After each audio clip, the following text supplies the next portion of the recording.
Oh, hello, this is Tak Chong from Walk with Tak. Welcome to my YouTube channel. If you enjoyed this video, please like, subscribe, and share.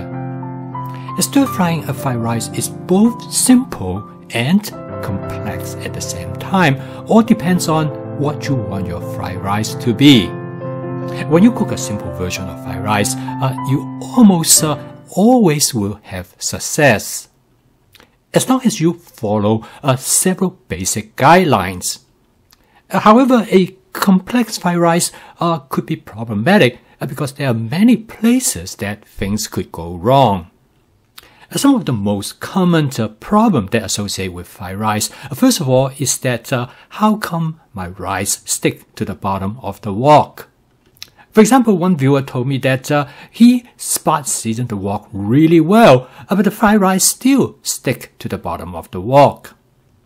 Another frequent problem associated with cooking fried rice is that the fried rice turn out to be too soggy. Instead of having crisp rice, the rice seems to be just too soft and mushy. The third frequent problem associated with fried rice is that the fried rice tend to stick together in clumps. So in today's video, I'm going to do a troubleshooting session. I'm going to tell you some of the do's and some of the don'ts when you stir-fry fried rice. First of all is the rice that you use for making fried rice. You should always use long grain rice. And here shows two kinds of long grain rice. The one on the right is regular long grain rice, and the one on the left is jasmine long grain rice. Here is a picture of freshly cooked long grain rice just took out from the rice cooker. As you can see here, the rice look wet and sticky. If you stir fry this kind of a rice, first of all, you will find that they are easily stick to the bottom of the wok. And secondly, the rice will turn out to be soft, clumpy, and mushy. And the best way to dry the rice is to store them in a plastic container and put them in the refrigerator for at least 8 hours or longer. The longer you store them, the drier they will become. And here are some long grain rice that have been stored in the refrigerator for about 3 days. And as you can see here, the rice kernels are far more distinct and separate from each other rather than just stay as a clump. And if you want rice to be really dry for making fried rice, is to use a type of long grain rice called basmati rice. And the grains of the basmati rice is about 30 to 40% longer than the regular long grain rice. However, for some people, the basmati rice might seem to be too dry, and they provide a very different culinary experience in comparison to regular long grain rice. And the second tip I want to give you is the importance of have your wok well seasoned. And depending to the amount of rice that you want to stir fry, you want to make sure that you have enough cooking oil. No matter what wok you are using for the stir frying, in this case a stainless steel wok, or you use a carbon steel wok, make sure you spot season the wok using my spot seasoning method. This will guarantee that you're going to have a wok that is well seasoned and will present a non-stick cooked surface. The second important thing to keep in mind is that when you cook fried rice, the rice should be the first thing added to the wok. With only one exception, which I will talk about in a minute. The reason is important because anything else you cook in the wok, you will remove the seasoning from the wok depending on what you are cooking. Because when you cook in a wok with a natural surface, the seasoning is a dynamic process.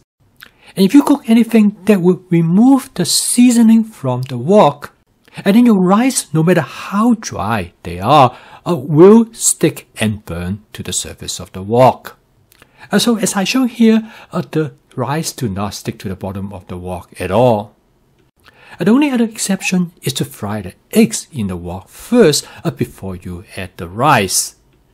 because frying eggs will not remove the seasoning from the surface of the wok. And here's an example that I fry some egg first, and then I add the rice right over the egg. Here I use what is known as a hamburger meat masher to break up the rice. This cooking utensil originally is designed for breaking up hamburger meat, but it's great for breaking up rice as well. And now I switch to a wok spatula, and you can see that the rice do not stick to the bottom of the wok at all.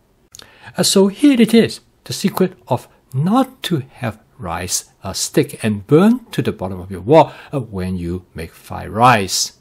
So number one is to make sure that you use long grain rice. You can either use regular long grain rice, jasmine long grain rice, or basmati rice. Number two is to make sure that you store the rice in the refrigerator for at least overnight, longer if possible. And because of this reason, we always call fried rice is a leftover rice. Number three, before you cook the fried rice, no matter what type of wok with natural surface that you use, whether it's a carbon steel or a stainless steel wok, make sure you season it well. Use my spot seasoning method. And number four, make sure you use enough oil. And then when you're ready to cook the rice, make sure the rice is the first thing that go into the wok, with the exception with eggs. Do not cook any other food ingredients before you add the rice, because the seasoning of the wok is a dynamic process. Most food ingredients that you cook, particularly those with a lot of fluid, will remove the seasoning from the surface of the wok. So when you add the rice to the wok, the likelihood for it to stick and burn to the surface of the wok is much greater.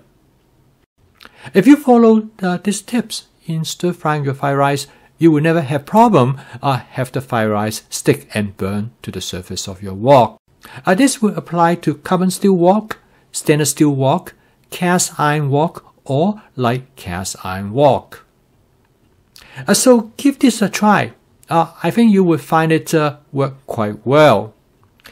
I post a video each day to help you to make home cooking as part of your daily routine. And by using my fast cooking system, you will find home cooking to be practical, efficient, simple, creative, and fun. If you want to learn more about my fast cooking system, please subscribe to my YouTube channel. So keep on cooking. I will see you tomorrow.